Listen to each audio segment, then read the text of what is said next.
do, ladies and gentlemen? Today, the Transcontinental Network is happy to be able to bring you the details of the official reception to the latest daring airman to capture the fancy of the entire world. We're speaking to you now from San Antonio Municipal Airport. A great crowd is assembled here this afternoon, and with eyes in the sky, these people impatiently await the arrival of a silver-gray monoplane, piloted by a slight young man in a leather jacket with a wide Irish grin. The crowd stirs anxiously. There's a spot in the clouds that may be the plane they wait with so much eagerness. And it is! Here he comes, ladies and gentlemen. He's just starting to circle the field, preparatory to landing. It'll be a few minutes yet before he comes down, so let me take advantage of them to tell you something of the early life of this lad who's flown straight into the heart of a nation, young Douglas Corrigan. His early days were spent right here in San Antonio. He started out in life as Clyde Corrigan, Jr., and as early as 1917, he was interested in aviation. And now, ladies and gentlemen, may I present the Corrigans. First of all, Clyde, later known as Doug. His younger brother, Henry. The baby of the family, his sister, Edith. And riding up there ahead so very proudly, Mr. and Mrs. Clyde Corrigan. The sky above San Antonio and Kelly Field was literally alive with warplanes in those days. And naturally, the youngsters of the city took as their idols the trim young men with gold and silver wings on their breasts, who flew those planes in such perfect fighting formation. Amid such surroundings, the 10-year-old boy had already developed an all-consuming interest in airplanes. Well, son, how'd you make out? Well, I couldn't make it to a barrel wall, but someday I will. Ah, that's the spirit. Determination. Make up your mind to do a thing, and you'll never fail. Now, I attribute every bit of my own success. Yes, dear, we've heard that before. Howdy, folks. Hello, brother. What can I do for you? I came over to talk to you about that car. Sure thing. What would you like to know? I'd like to know why you're behind in your payments. What? Why, I don't understand. I sent the company a check the first of the month. Yes, the first of last month. This is the first of this month. It is? My, how time flies. Well, I'll clear up everything real soon. Sorry, I'll have to take the car now. Thank you. And thank you for calling it to my attention. I hope they don't think I can't afford to keep that car. Told you not to get it in the first place.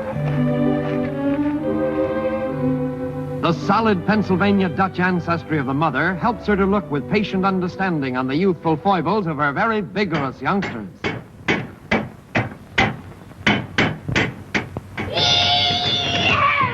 But those self-same qualities make it difficult for her to understand her Irish husband, Clyde Corrigan Sr.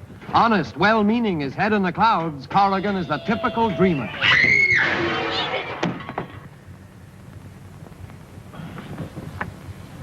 Dad!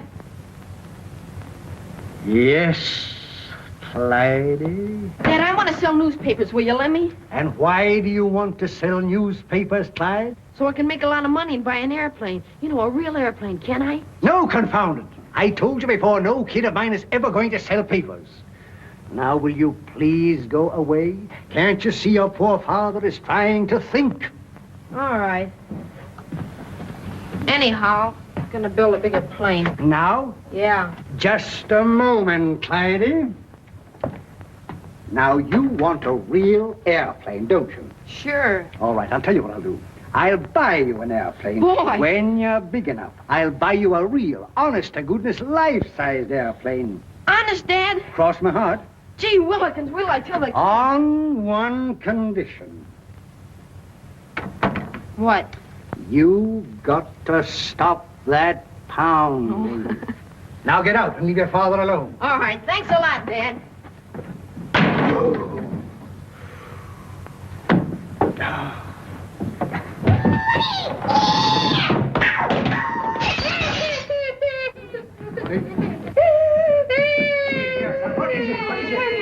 Come on. Henry, are you hurt, honey? Oh, is Mother's little darling all right? Are you sure, son? Well, let me see. Now let that be a lesson to you, my son. You brute, hitting a little child like that. Why, he might have killed himself. He will too someday if somebody doesn't put sense into his head. A fine father you are. You don't care. You don't care what happens Now, to my Annie dear, now, my anymore. dear. You care about... Now, children, run upstairs. Now run, my little lambs, upstairs. That's right. Come, my dear. I want to speak to you. How many times have I told you not to start a quarrel before the children? You have no right to talk to me like that. You don't know how to handle these kids, and when somebody does... If I didn't handle those children any better than you do your business affairs... Ah, there you go, sticking your nose in my affairs. And what about you? Every time I get things running pleasantly around here, you come along... Pleasantly? Ha! Just as pleasant as a 3-alarm fire. Woman, I must have time to think. You've had 45 years to think. And what have you got to show for it? I've got this to show for it. A roaring, howling madhouse. Kids everywhere. Edith, I tell you, I can't stand it. Slowly but surely, I'm being suffocated. You're being suffocated, are you? Well, maybe a little air might help. Air. Yes, that's what I need, air. Air, and lots of it. And this time, I'm really going. When are you coming back? I don't know. Sometime, maybe. Right now, I can't say.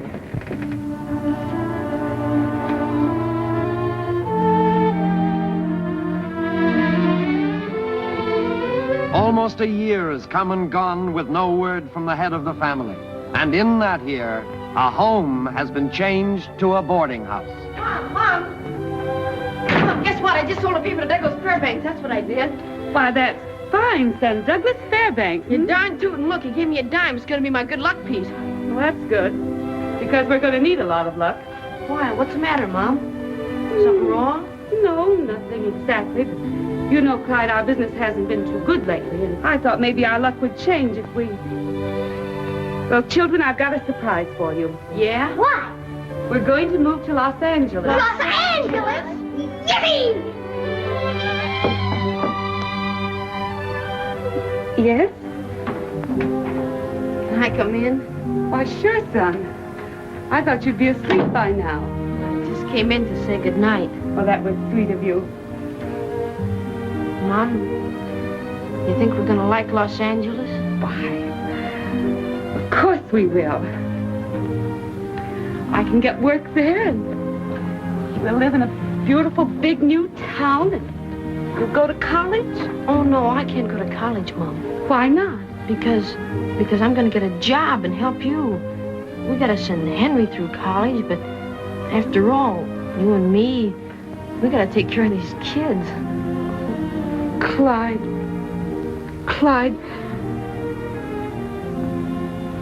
I don't want to ever hear that name again. Would you mind very much if we changed your name? Can I change it to anything I like? Mm-hmm. Can I name myself for Douglas Fairbanks? Yes, but I didn't know you wanted to be an actor. Oh, me, an actor? Nothing doing. I'm going to be an aviator. Oh, that's fine. Doug? Doug Corrigan. You know, that sounds pretty good. Douglas Corrigan.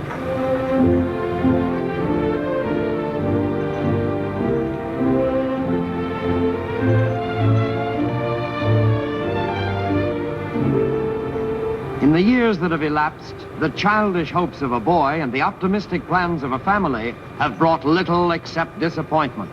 Life in Los Angeles has been a succession of boarding houses, each a little less profitable than the one before.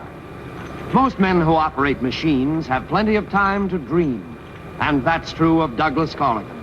Above the discordant note of his machine, he hears the roar of motors overhead as the planes take off from the Thompson Airport just across the way. The sky. What vistas that simple word unfolds to the boy who since childhood has been obsessed with that one idea, to fly. Each day at noon, he took up his book on aviation engineering, prepared to use every spare moment to gain further knowledge of the science that held him so completely enthralled. Hi, Bud. You read? Right with you.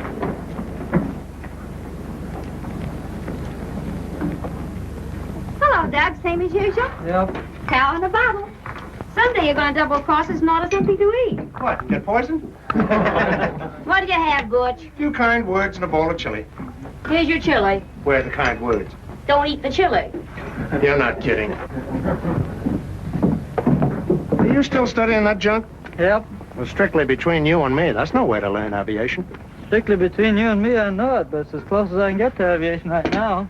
Why don't you let me get your job over there? Thompson would put you on, I know he would. You could start out as a grease monkey. How can I afford to be a grease monkey at $12 a week when the four of us barely get by on the 18 I'm making now? What happened to Henry's paper route? Nothing except somebody stole his bicycle. Third one this year. Gee, I wish they'd wait till I get one paid for before they steal it. That's tough, Doug. But still, you can't learn to fly in the bottling works. Hey, Doug! Doug! Your brother just phoned. They're taking your mother to the general hospital. Why? What's the matter? I don't know. Just said for you to come right away.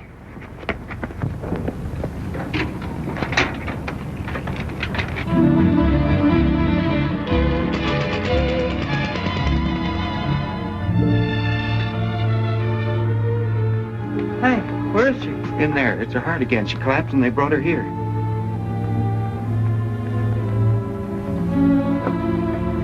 You'd better wait at the desk.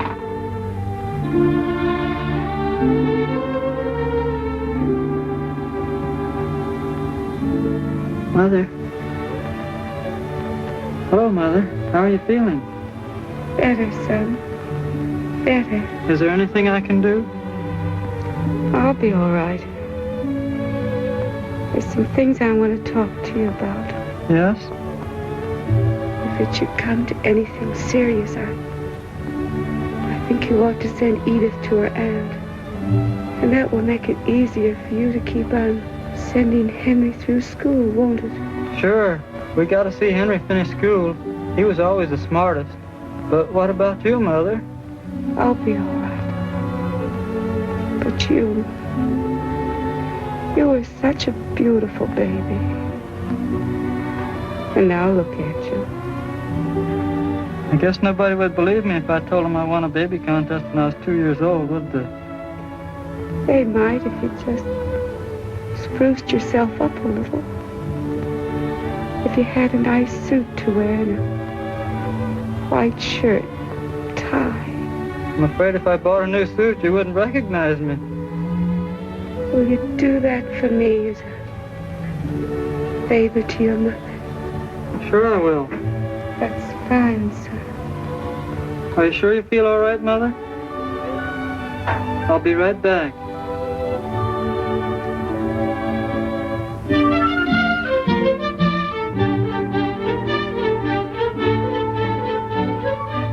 Now that's a beautiful bag. Look at that. It's a perfect fit. And the material is 100% domestic wool in our very latest pattern. And it's only $12.50 with 2 pair of pants.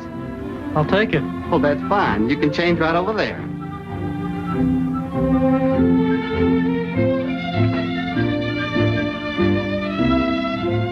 How much for the flowers? 25 cents a bunch, sir. I'll take one.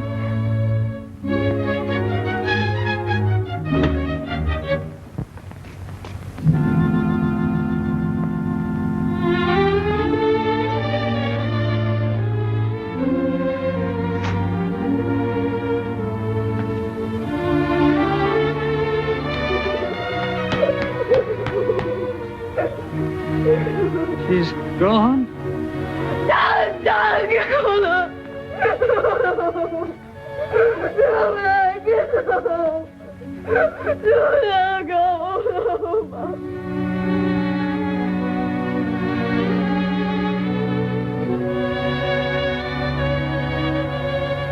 And so the family once again faces division. Edith is to go to her aunt in Vallejo, Henry to board and room at the home of his schoolteacher. For Doug himself, there can be no thought of further education. Do you think you could get by on $12? I'm sure I could. I'll send $5 to my brother and 2 to my sister. That'll leave 5 for me. Butch said you might let me live in the hangar with him. All right, then. The job is yours. Thanks, Mr. Thompson. There was something else I was wondering about. What's that? I want to take flying lessons, and I was wondering if you could just deduct $3 from my salary each week to kind of pay for them. 5 and 2 is 7 and 3 is 10. That'll only leave you $2 to live on. Can you get by on that? If I'm learning to fly, I can. Well, that's a great spirit, son. And if you're that anxious to fly, you can have your first lesson this afternoon free, as soon as Joe Alden can spare the time. Thanks a lot. You know, I'm going to need a good mechanic. You mean another good mechanic? I'll settle for one. You'll get along all right. Just put that old shoulder to the wheel, your nose to the grindstone, and keep both feet on the ground. You got him wrong, Roy. He's going to be a mechanic, not a contortionist. You know, if Joe Alden had his way, we'd be running airplanes on cables. I don't want to interfere, of course, but if that guy's going to teach you how to fly, well, here we are. Pick yourself a draw and move in. I think you're going to be very happy in our little home. We've even got running water when it rains. What's the matter? Where'd you get these medals? Oh, in the war. I didn't know you were an aviator. I mean, a war aviator. What was this for? Let me see. That was for... Oh, I just don't remember. Anyhow, I shot down a few planes. Here's a pretty one. I always kind of liked that one. It's a beauty. How many did you get? Oh, I don't know. A whole flock of them. I'd like to see the rest of them. All right. Someday I'll take you down to the pawn shop and show them to you. Why don't you do any flying around here? Well, you see, I got hit a couple of times over there. Cracked up twice. Guess it doesn't do a fellow's nerves any good. All these pee-wee civilian flyers around here think I'm a little cuckoo. You know, shell shock. They're afraid to trust me up in one of their planes. So, I'm a mechanic. But you're not shell-shocked, are you? Me? Say, what are you talking about? I could outfly these farmers around here with an apple box and an electric fan. You know what Thompson used to be? He was my mechanic. Wouldn't that hand you laugh?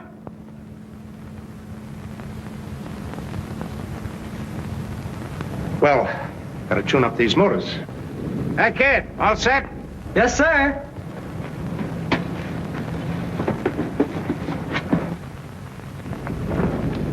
Dad, guess you won't be much use without that. What's that? How long have you been studying that stuff? Oh, about 10 years, I guess. And you mean to tell me you've never been up in a plane yet? No, sir. Well, after 10 years, it's high time you learn whether you like flying or not. Get in. What a thrill you'll get with that guy at the controls. About as exciting as a quilting party at an old lady's home. Yeah? Well, I always figured the biggest thrill is coming down right side up. Kick it over, Tootsie. Switch off. Switch off. Contact. Contact.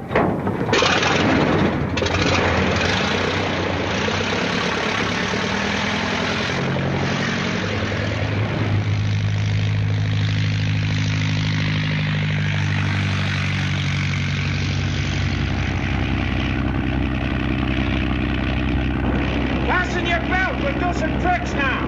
I thought you were against trick flying. I am when it's just for the thrill of it, but everybody ought to know how. The only way to learn how to pull out when you're in trouble. Now watch the joystick.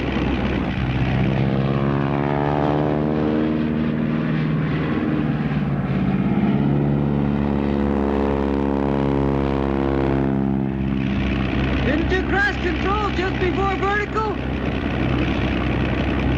I'll tell you why later. Now a Jenny Immelman.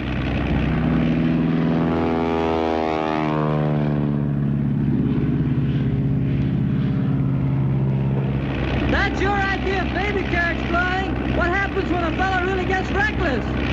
Everybody says, isn't it a shame? He was such a nice guy, too. Oh, I get it. Now let's see how much you've learned from that book. What control would you use for a right turn? Move the stick over to the right, kick right rudder. Show me on that dummy stick. I'll follow you on this one to see if you're right.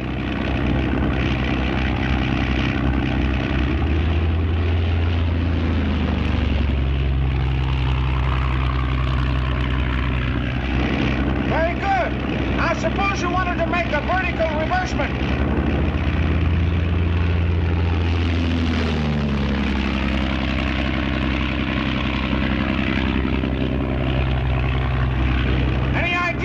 Recover from a stall?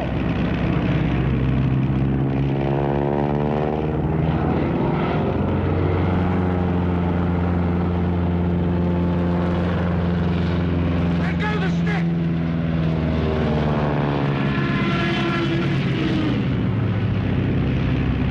We went into a spin. You lost flying speed. What do you mean? I lost. You've been handling the ship for the last 10 minutes. Wow! What?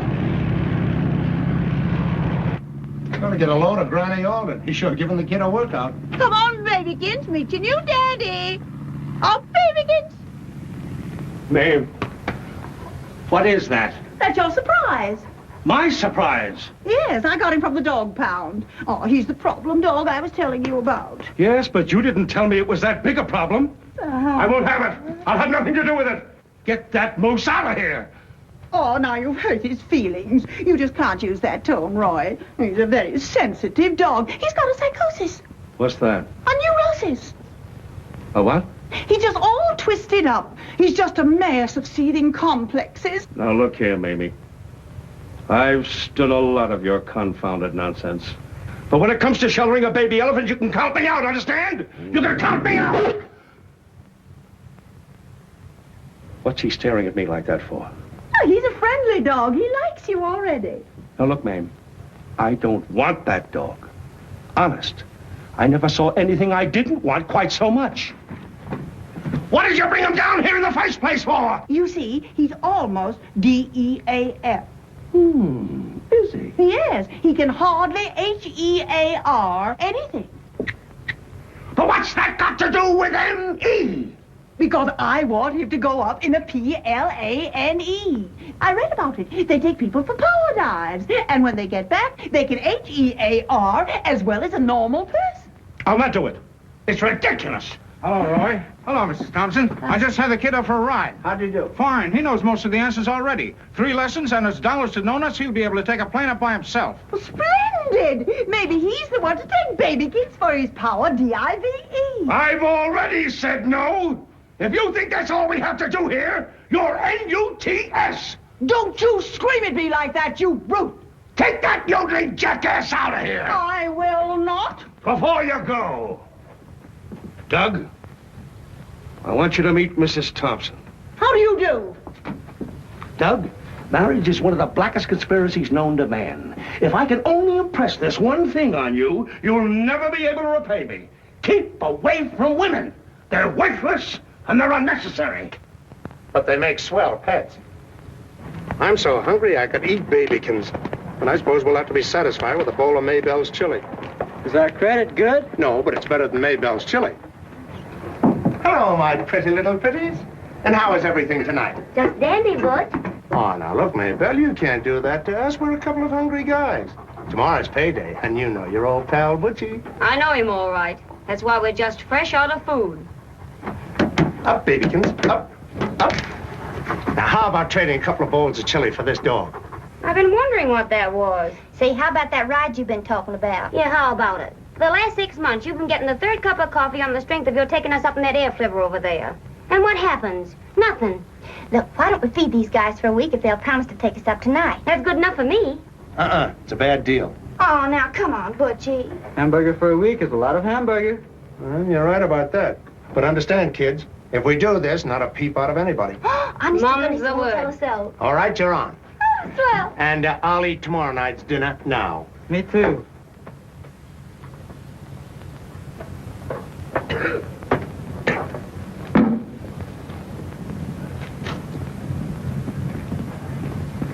There's just one thing I want you guys to remember. If I'm killed, neither of you eat until payday.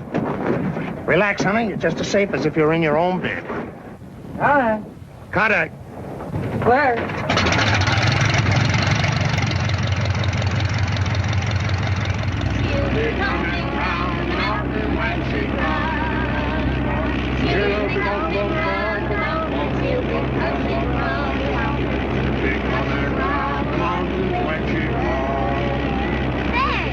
This is just like riding in a hayride. I thought there was some excitement in flying. You want a little excitement? Sure.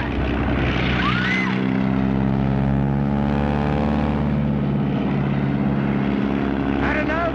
Just let me get right side up and I'll kill you.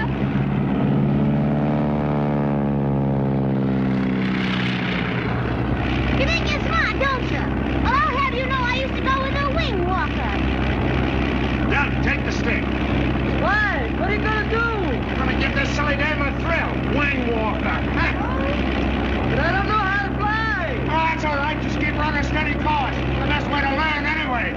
I'll be right back. Hey, Butch, come back here. Come back. I can't fly this thing. I'd sooner die this way than from indigestion, anyway.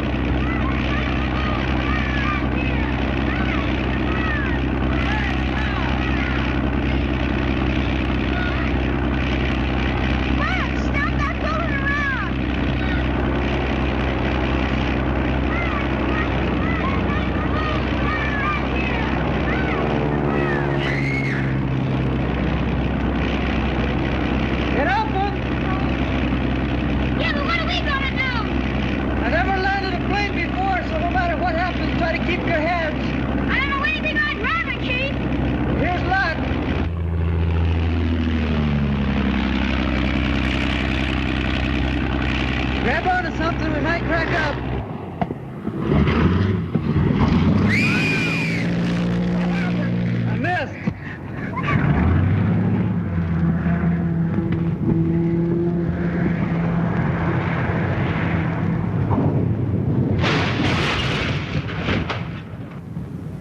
Anybody hurt? Does a broken back count? Let's get out. I've got to go look for Butch.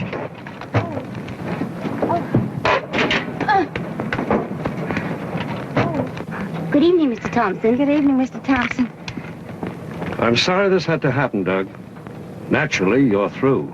Yes, I know. Good night. Good night.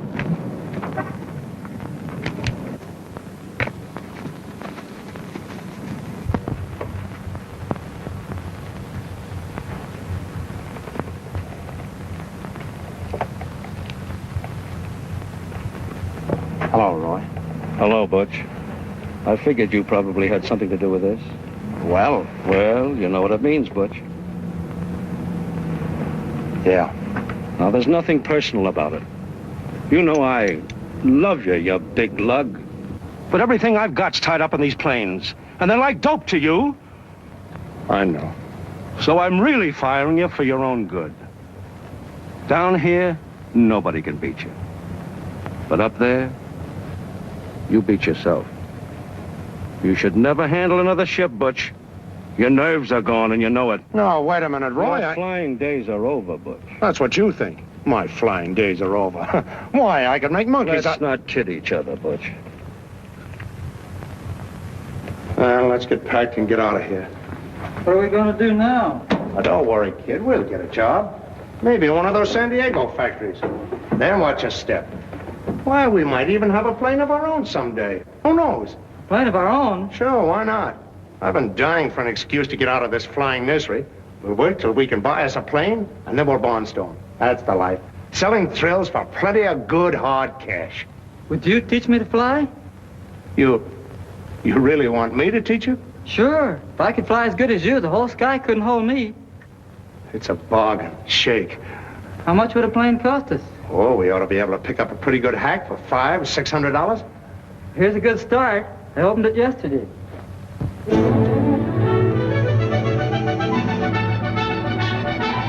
South along the Pacific coast go the two friends. Butch, who knows every airport and every flyer from Kennebunkport, Maine, to San Diego, California, finds work for them both in this city. Here the two friends set to work to transform their dreams into the reality of 40-foot wings and 100-horsepower motors. Here is aviation from the ground up. In their spare time, Butch teaches his young comrade those principles of flying which made him a wartime ace. It's out of this work that they accumulate the meager savings which carry them ever onward to their goal.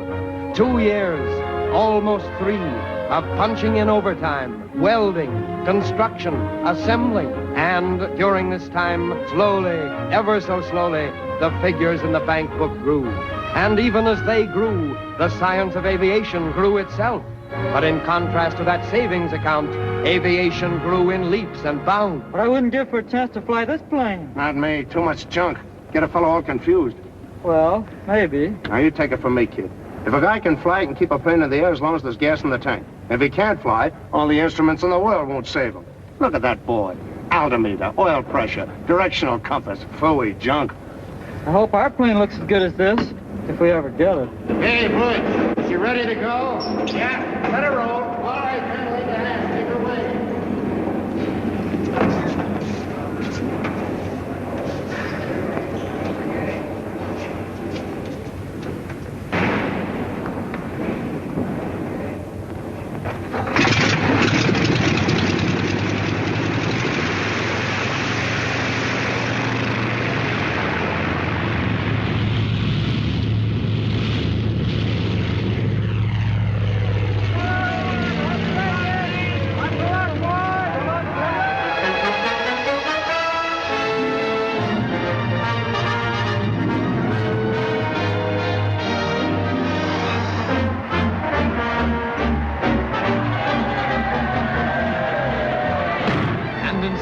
The workmen who had built the plane, at the first news of its triumph, leave their jobs and celebrate.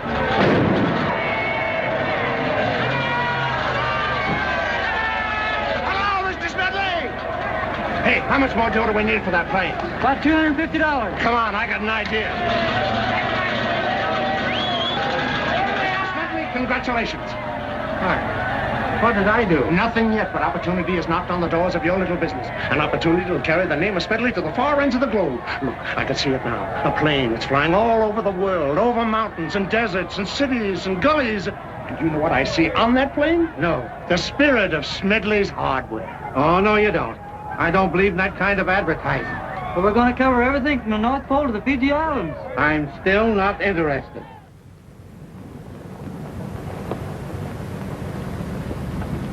Congratulations, Mr. Smedley. This is the happiest day of your life. Maybe so. Maybe so. Now, you stay here and feast your eyes as long as you want to. Come on, Doug. You'll never regret this as long as you live. I hope not. I do hope not. Well, kid, we put it over. And how? Hey, what's this?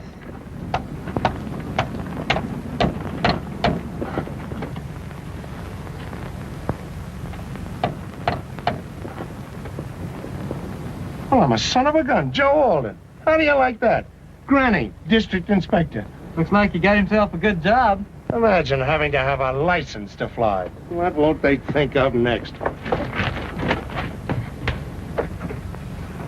Hiya, Reckless. Well, if it isn't the Flying Dervish. Hello, Doug. Well, Mr. Alden, how do you like your new job? Well, there's a lot of red tape mixed up with it now, but we'll cut our way out of it eventually. How about a pilot's license for Doug and myself? All right. Doug, you're first. Go in the next room and tell Dr. Howard I said to give you a physical examination. Thanks. Doug! What are you doing here? You're supposed to be in school. Well, school got a little dull, and I couldn't see why you should be the only one in the family to fly. Well, wait for me outside. All right. Hi, Butch. Hi, kid. What's the physical examination got to do with the license? New regulation. You think you guys invented aviation the way you pass regulations? Nevertheless, no physical exam, no license. Now, look, Grandma. I've been pushing these air chariots around ever since I was old enough to play hooky. You know that. What are you driving at, Butch? Well, I'm not in as good shape as I might be. How's about slipping me a ticket without all this rigmarole? Not a chance.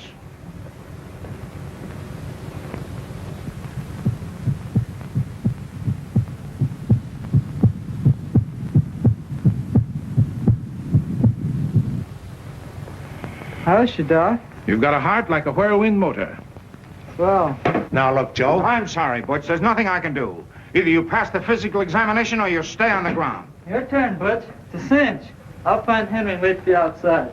Well, I'm going to pass that examination, and on the way out, I'm going to pull your nose. Now, what do you think of that? Oh, Butch. Good luck.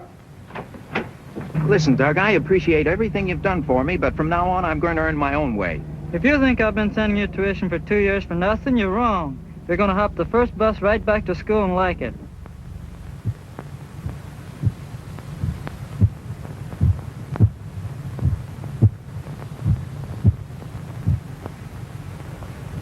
How long have you had this heart? Oh, there's nothing the matter with it, Doc, honest. Oh, you see, I was running just before I came in here, and I guess I was out of breath. Your heart's slow, not fast. Maybe it was the drink I took. I've never had any trouble with my heart. Sure, it was that drink I took. And I got a little gas, and I guess I got upset. Took more than a little drink to do this. Your heart's beating to the tune of about 10,000 highballs. Sorry, Brendan, I can't pass you. Oh, but you've got to, Doc. You can't ground me. We just bought a plane. We're going barnstorming. Oh, can't you see, Doc? My heart won't bother me. One good power dive would finish you, Brendan. Sorry. Oh, you're crazy. Joe, you can't do it. I've been flying all my life. It's the only thing I can do. It's the only thing I've ever wanted to do. Now that guy in there says I'm grounded for good. Can't fly anymore. Now, look, Butch. It takes 4 men down here to keep one plane up in the air.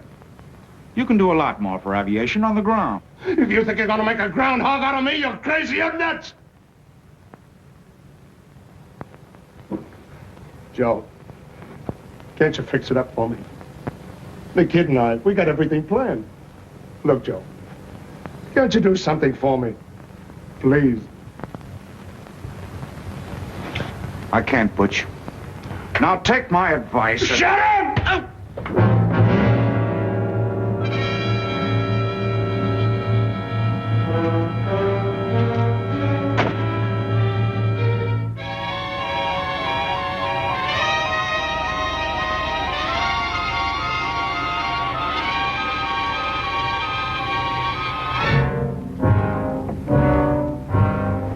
Fly, huh?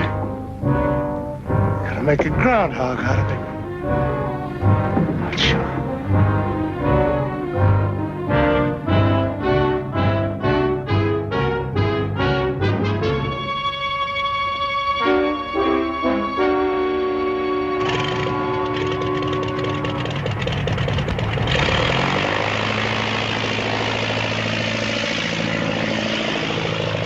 What's the trouble? I don't know. I do. Butch just failed his physical examination.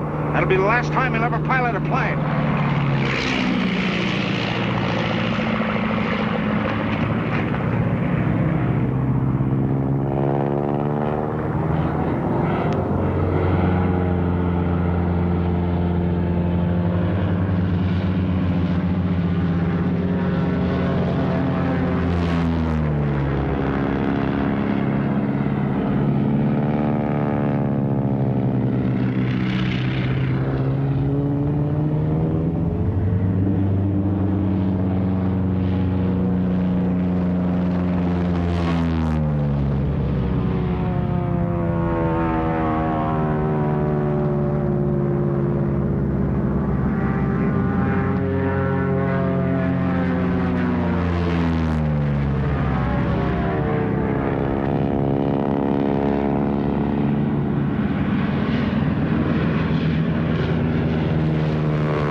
Did you know I had a bad heart?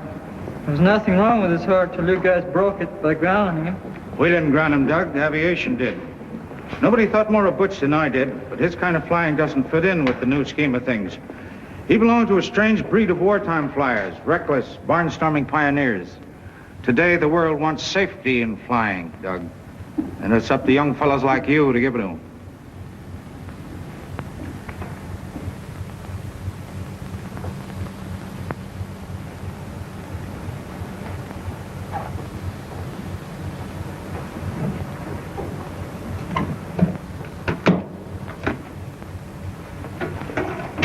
Look, Doug, if you'll let me, I'd like to take his place. Oh, I know I could never be the flyer he was, but together we could sort of carry on the things you two planned. I've given up the idea of barnstorming. I've got 200 hours in the air, and I'm going out for a commercial pilot's job. I've had a couple of years in college. How about me getting a job and going to work? No. When you become an aeronautical engineer, you can develop ideas that'll help make flying safer for dumb guys like me. Oh, Doug. I think Butch would like you to have his jacket.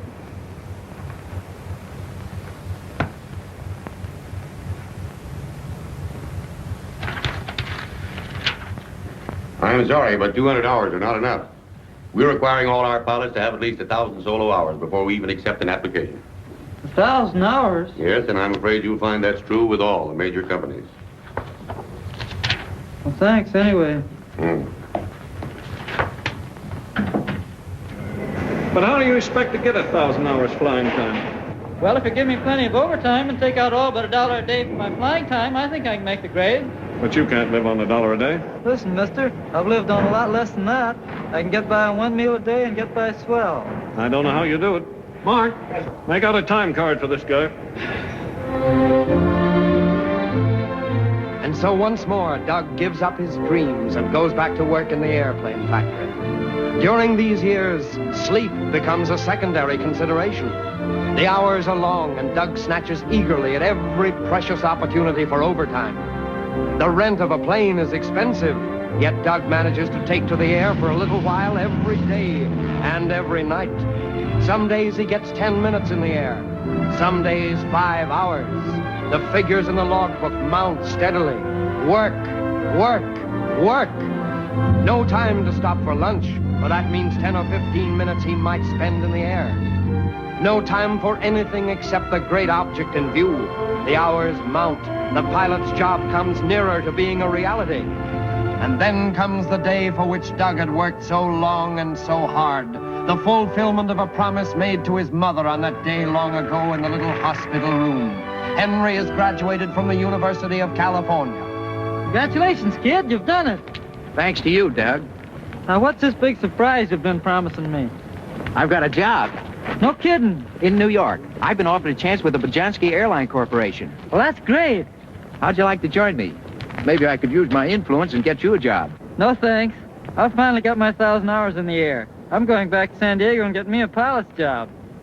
You take a long time between applications. It takes a long time to get a 1,000-hour solo. That's why it's kind of tough to have to tell you that it's no go. But I got my hours. I know, but in the 2 years since I talked to you, qualifications for the service have changed. Instead of connecting city to city, the airlines are being organized on a transcontinental basis. We're not taking on anyone who hasn't had transcontinental experience. You got your hours here, true enough. But we couldn't think of sending you out even as a co-pilot. But I could learn. Not with us, you couldn't. That sounds brutal, but I know you want the truth. Our men have their experience before we ever hire them. I'm sorry. But how does a fellow get that experience? Well, some of them own their own planes, barnstorming, stuff like that. Others go to aviation school. Suppose a fellow can't afford to go to an aviation school and he doesn't have his own plane. Well, you got me there. Well, you've got me, too.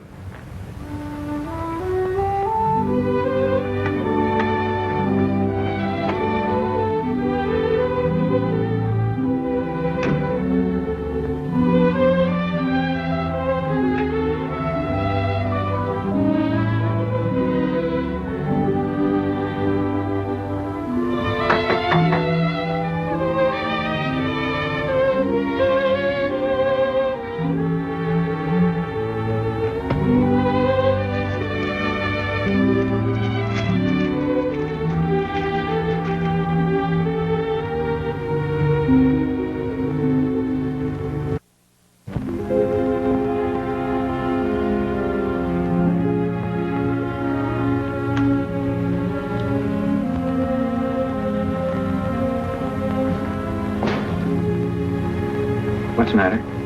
I just remembered something. Once when I was a kid, Dad told me that someday he'd buy me a plane, a real plane. Now he's keeping his promise. Are you really going to buy a plane with it, Doug? You bet your sweet life I am. I'm going to buy a plane. I'm going to fly from one end of this country to the other. I'm going to get more cockeyed experience than any man who ever applied for a job as pilot. You mean you're going to barnstorm? And how? I'll show him. Here, take this and let me join you. Nothing doing. This will buy me a swell plane. You stick to your job. I may have to fall back on you one of these days.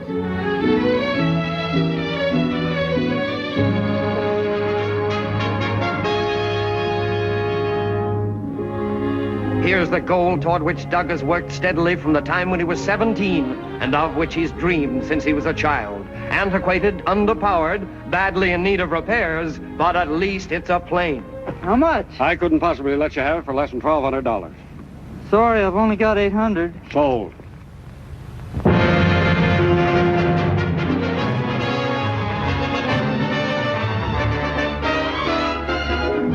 With that plane, Doug sets out to get those precious hours in the air.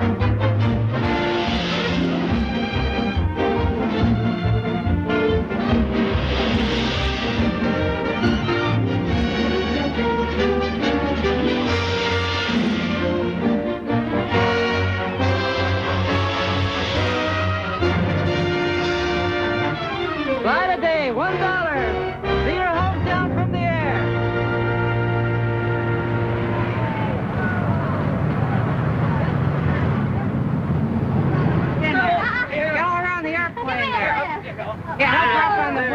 right, hold still now.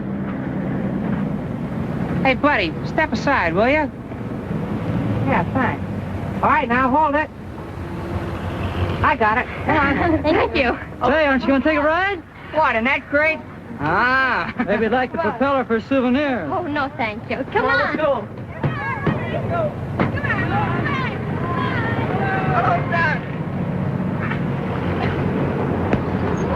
Gee, I'm glad to see you, kid. Same here, Doug. So this is why you wanted my route before I left. No. Got too cold in New York. I wanted to get back to San Diego, and all of a sudden I remembered just about where you'd be. So here I am. I sort of hitchhiked most of the way. Well, what became of your dough? Oh, that? I bought a swell ring with it. A diamond. Gee, it was a beauty. What do you mean was? Where is it? But she wouldn't give it back to me. But don't worry, I'll get it. Nothing like a college education. And now what are you figuring on doing? Well, I thought maybe I could be your assistant. You've got about as much chance of being my assistant as you have of getting that ring back. Now, look, Doug. I want to fly, and I'm going to fly. The only question is, do I fly with you or somebody else? Do you mean that? Every word of it. All right. You can fly with me.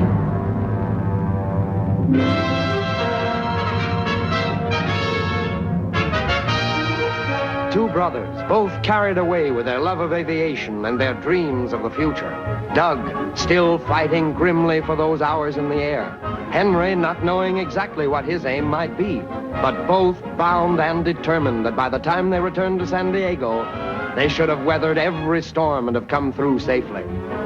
Trying to make expenses by flying passengers, there were many days when they hardly knew where the next meal was coming from. Sleeping in their little pup tent spread under a wing of the plane, they knew the hardships and privations of the pioneers who had traveled those trails before them.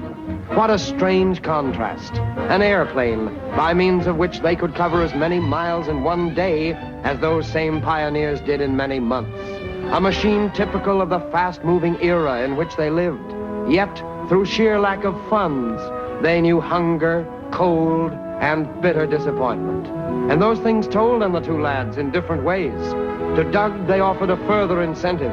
They were a challenge which must be accepted. To Henry, they became drudgery. And so, each in his own way, having gained experience as wide as the continent they'd spanned, Doug and Henry returned to San Diego and the future.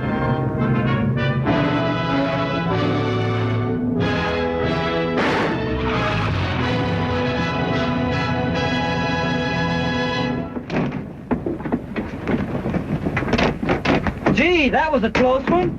You said it. Hereafter, I do all my flying with pencil and paper and from behind a big, comfortable desk. You mean to say you're really cured? Yeah, man. From now on, I don't care how high in the air I go, as long as I have 1 foot on the ground. You've done a very remarkable job here, Doug. But? Well, conditions have changed again. The airlines are now carrying over 1 million passengers a year, and the qualifications are necessarily tougher. Do you mean to tell me that after I got all those hours, after a year of barnstorming, I'm still not qualified? I feel just as bad about it as you do. But even though you have the hours, the companies are now taking only college graduates or servicemen with the equivalent education. But a lot of good pilots didn't have a college education. Oh, there are exceptions, of course. As a matter of fact, I don't think that Lindbergh did. Well, he landed a good job with the airlines. Well, after all, he made a very remarkable flight. Tell you what I'll do. I'll get you a job in the shops. Welding? Yes. That's what I was afraid of. Thanks just the same, but what I want to do is fly. Don't get discouraged. They turn down a lot of ambitious kids in there. If I were you, I'd go out and get some flying experience, and then come back. Thanks.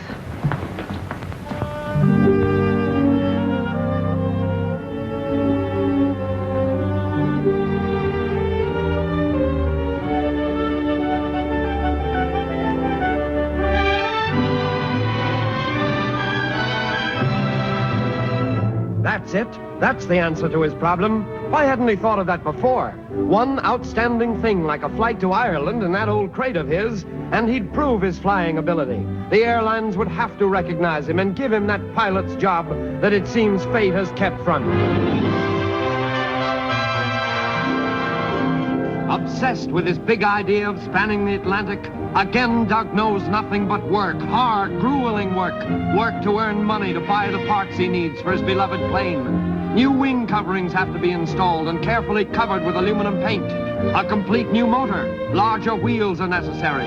It takes money to buy all these things, but still the work goes on. And careful indeed must those preparations be, because the oceans of the world have taken their toll. Sir Charles Kingsford Smith has disappeared in the Indian Ocean, and only the Pacific knows the secret of Amelia Earhart, foremost woman flyer of the world. But in the meantime, Commander Frank Hawks, who has cheated death a dozen times, only to lose his life later in the cause of aviation, and Colonel Roscoe Turner, whose feats in his bullet-like plane have amazed the entire world, shuttle back and forth across the continent. A 9-year-old plane may not have the grace and beauty of a modern ship, but if a young man puts his heart and a prayer into every part, it will surely make that trip to Ireland. Those extra gas tanks are the final step in preparation. That 50-gallon tank is the one which so obstructs his vision and makes it necessary for him to turn his plane to see ahead.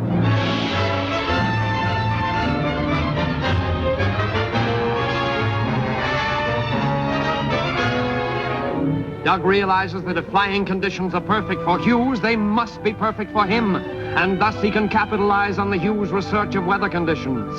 And so, with high hope in his heart, he goes to his brother. Ireland? Where'd you ever get an idea like that? It's silly. I'll be the judge of that. All I want to borrow is enough to cover my actual expenses. But what's the rush? Flying conditions are perfect now. If I don't go soon, I'll have to wait till next year. Listen, Doug, you know I'd do anything in the world for you, but a thing like this is pure suicide. Let me show you. I'll prove it to you. With your new tanks, you say you can carry about 325 gallons of gas. Yeah. 325 gallons, 6 pounds to a gallon. That's 1,950 pounds. Now, 20 gallons of oil at 7.5 pounds to a gallon, that's 150 pounds. 150 pounds plus 1,950 pounds equals 2,100 pounds. Then 1,600 pounds for your plane totals exactly 3,700 pounds. You're wrong. You forgot I weigh 125 pounds. Here, look at this. 3,700 pounds. Why, you'd be overloaded 55%. Well, that's a lot of hooey. Just loan me enough to carry me through, and I'll prove this flying on paper is all wet. Now, look, Doug, be reasonable. Why, you couldn't even get a permit to fly that jalopy to New York. If I can, will you loan me the dough? Sure will. Get out your checkbook.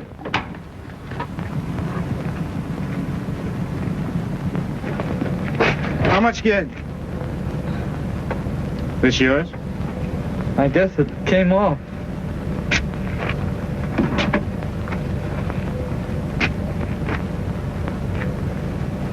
I'm sorry, Doug, but you'll have to do a lot more work on this plane before I can let you take it off the ground. But I know it'll do everything I've said it would. After you take out some of those tanks so you can see where you're going, come around again. Of course, you might not have enough gas to reach Ireland, What made you say that? Oh, I don't know. Just had a crazy idea you might want to fly the Atlantic.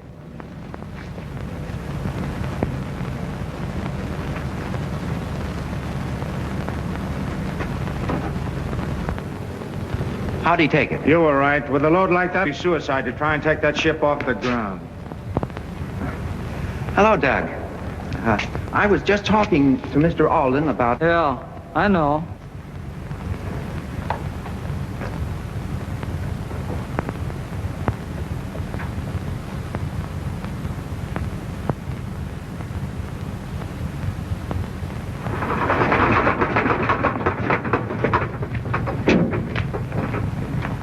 Hello, Doug. Well, Jim, how much do I owe you? $8, Doug, but there's no hurry. Oh, no, I always pay my debts when I do. Thanks, Doug. Say, now that we're even, would you trust me with another load of gas?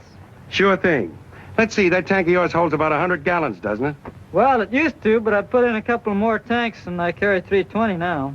320. 320 gallons. Look, the name is Robinson, not Rockefeller. 320 gallons of gas. Please, Jim, this is important. I didn't want to tell anybody, but I'm flying nonstop to New York. All right, I won't tell anybody either. How are you going to get back? I'll worry about that when I get there. I got friends in the East. Oh, come on, Jim. I'll even take the automobile gas. You're daffy. Automobile gas. Why, you'll kill yourself.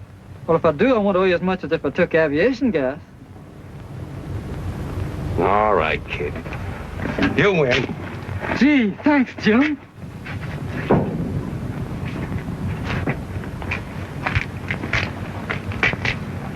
Hey, this is aviation gas.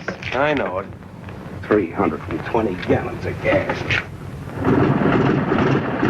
Good luck, kid!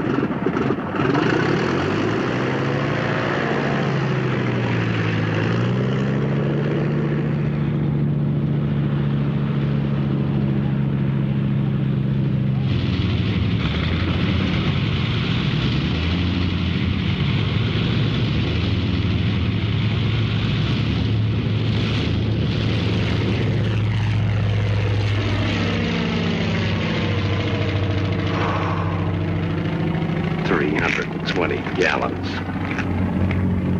And just 27 hours later, running out of gas, Doug flies over New York City looking for a place to land where perhaps he can avoid the search that he knows is on. They said he'd never make it, that he couldn't even get off the ground. Well, here's the answer. San Diego to New York non-stop. And now it's down to Roosevelt Field and whatever lies ahead.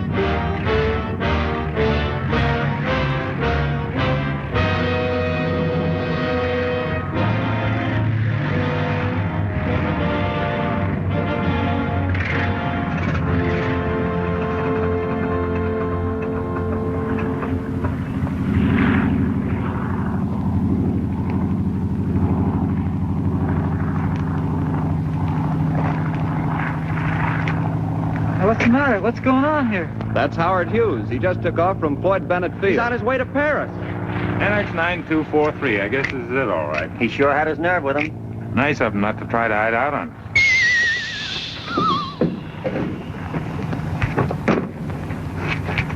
Get low of those gasoline tanks. He's got no vision at all. Hey, what's going on here? This your plane? Yeah, what are you guys doing? She's grounded, buddy. Hey, wait a minute. You can't do that. Sorry, son, but we have our orders by wire from the West Coast. But this ship's in perfect condition. There's nothing wrong with a plane that'll fly nonstop from Los Angeles to New York in 27 hours. You were just lucky.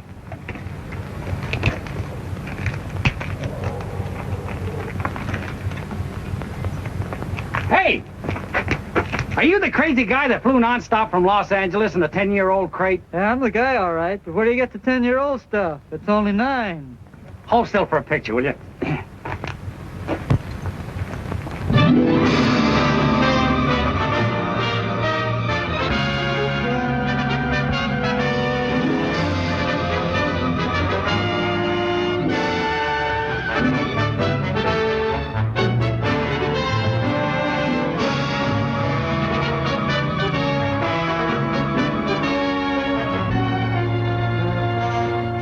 After all, Henry, he's got to learn his lesson sometime. I grounded him, and he violated my orders and flew the plane east. As far as I'm concerned, he stays grounded. But listen, Mr. Alden, the reason you grounded him was that, according to engineering data, we both felt the plane wouldn't fly. Isn't that right? Yes. Now, it's my understanding that a test flight can be accepted in place of engineering data. Am I correct? In the true sense of the word, he hasn't violated a single regulation. But it's a personal thing with me. I like Doug. And for his own good, I don't want him flying across any ocean in that crate. All right, I guarantee you won't. I'll get him on the phone right now and tell him that you'll rescind the order if he'll fly back to San Diego. I'll wire him the dough for gas, and if I hear him say one word about Ireland, the deal's off. Come on, how about it? Call him up. And when he gets back here, will he catch it? Hello, operator. Get me long distance, please.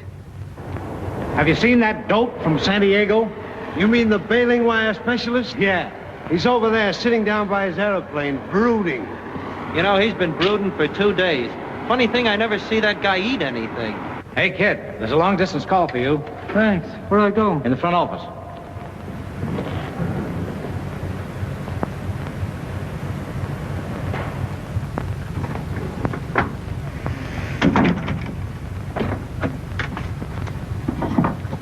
Hello. Hello, Doug. I've just been reading the newspapers. Looks like you're in a jam. If you've called me up to give me the razz, you can save your breath. Now listen, you big lug. Joe Alden's just agreed to lift the ban, provided you fly back to San Diego. And I'm wiring you the money for your expenses. If you think I've come this far in order to fly back to San Diego, you've got another thing coming. I can't hear you very well, but that's swell. See you tomorrow then, all right? You must be crazy. I said I'm not coming back to San Diego. Can you hear me? Oh, certainly I can hear you. We'll make it lunch then. Will you have lunch with us? I'd be glad to. Oh, that's fine. See you tomorrow. And Doug, good luck. Hello? Hello?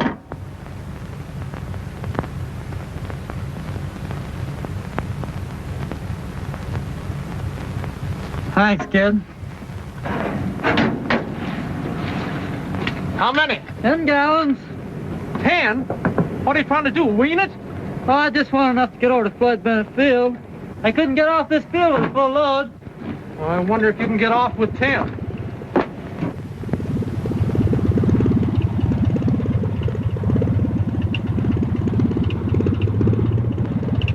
Everything under control? All set to go. You can pull the block. What makes you think that crate's gonna hold up to get to California? Why, it's better. I promised to meet a guy there for lunch. Hey, you think you'll make it? That's what I think. 10 to 1 he doesn't make it.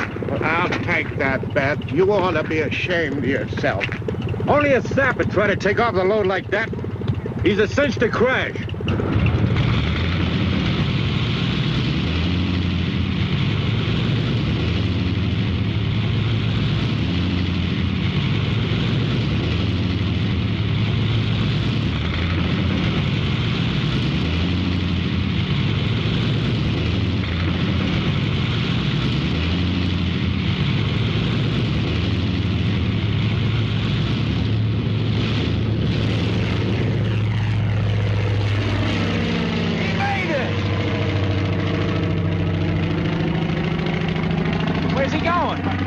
Heading out to sea. He's lost his direction already. And so at last the great moment has come. It's goodbye, New York. Goodbye, America. Those earthlings on the ground below may have their fears, but Doug doesn't know the meaning of the word. And with good reason, too. Hadn't he literally built this plane himself? Didn't he know every nut and bolt, every wire and strut, every pulsing throb of that motor, almost as well as he knew his own heartbeats? They wanted an unusual flight, did they? Okay, he'd show them that a real flyer could take what they called a $900 crate across the angriest stretch of ocean on the globe. Ireland lies 1,900 miles straight ahead. Let's go. 14 hours quickly pass as Doug flies straight ahead toward Ireland. Those months of hard work are being rewarded now as the tiny plane drones on through the night. Every part responds to the pilot's slightest touch, and Doug knows his work has been well done. Ireland still remains the goal. And so the long night passes and dawn finds Doug flying straight ahead on his course. The rain from those leaden skies carries a threat of high winds and sleet and danger, and preys on the mind of the courageous young man so alone above the tossing Atlantic. His mind races, and Doug wonders what sort of a crazy stunt he's attempted. Already he's defied one order in flying to New York, but in taking off for Ireland, he's done the unforgivable. Perhaps they'll ground him, take away that precious license to fly for 6 months, a year, 5. Should he turn back to New York now, give up all those cherished plans? Yes, that's the thing to do. Turn back while there's gas enough.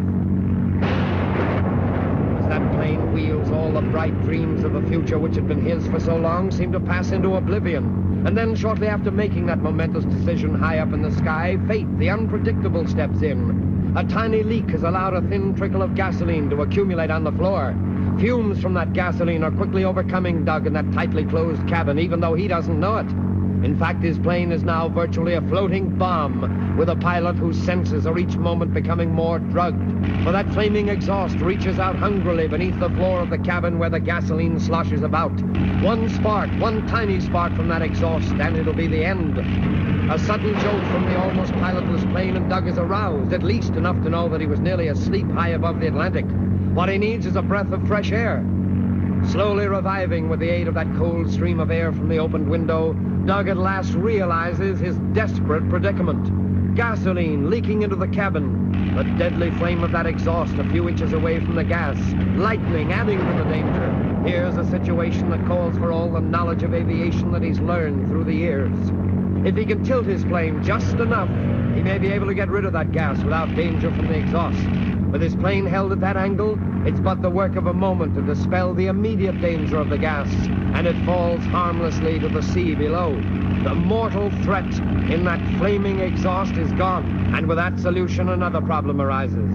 Doug is high above the Atlantic, closer to Ireland than he is to New York. A hasty calculation, and he knows how much gasoline is left in those tanks. Not enough to get back to New York. So there's no equivocation now. The decision has been taken out of his hands, and once more, Doug Corrigan brings his plane about with Ireland straight ahead. It's going to be touch and go from here to the little spot of land in the North Atlantic, which is his goal. But wait a minute, more trouble. This time, however, it's of a minor nature, and the familiar piece of wire and the trusty pliers once again turn the trick. And now Doug gives her all the gas she'll take and plunges on ahead, unaware of the fact that half the world is searching for him. San Diego calling Salt Lake.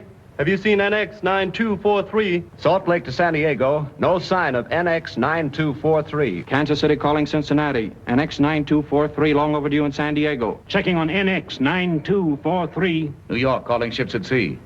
Possibility NX 9243. American plane may be crossing Atlantic. Anyone seeing plane, report. Hramuch. Ихли главенич, ихрами гласниц, ахраклавабабочниц, ихли плевечниц, Douglas Corrigan. Ухли главинич, ихли хламачниц, ахрами главабабучниц, ихли лечниц, New York. New York calling Baldonnel Airport, Dublin, Ireland. New York calling Baldonnel. Have you seen American plane NX 9243? Baldonnel Island calling New York. No sign here of NX 9243. After 28 hours over the sea, could anything be more welcome right now than the sight of solid earth below? And there, far below, through the clouds, Ireland lies, the little fragment of green in the North Atlantic called the Emerald Isle. Strange plane sighted north of here. Flying too high for identification. I report back any further development. Wait a minute. Let's see what we have here.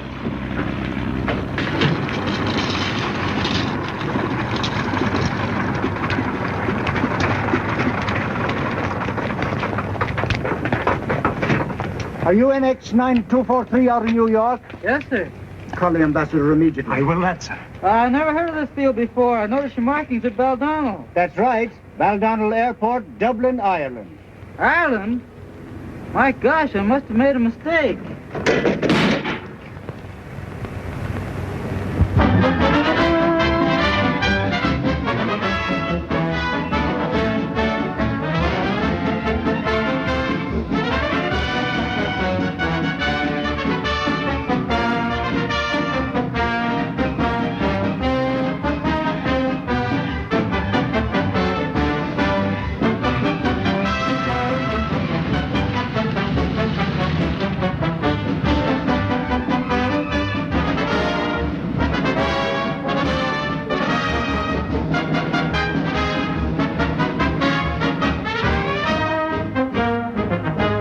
Gentlemen, Doug has made the circle of the field. He's coming down the runway. His wheels are touching the ground in a perfect three-point landing, and Douglas Corrigan is home. And has this crowd gone wild? Now they can't refuse to give him that job that he's wanted for so long. At last, Doug Corrigan will be a transport pilot. I don't want to be vice president of your company. I told you I want to be a pilot and I won't take anything less. Now, Doug, let's be reasonable. We'll make you vice president and chief pilot in charge of air operations. I don't want to be vice president or chief pilot. I just want to be a pilot, an ordinary pilot. That's impossible. Why, have you got some new rules since I left? No, not exactly. The truth of the matter is, our passengers have got to have confidence in their pilots. When they want to go to Cheyenne, they want to go to Cheyenne, not Alaska or Maine or Hong Kong.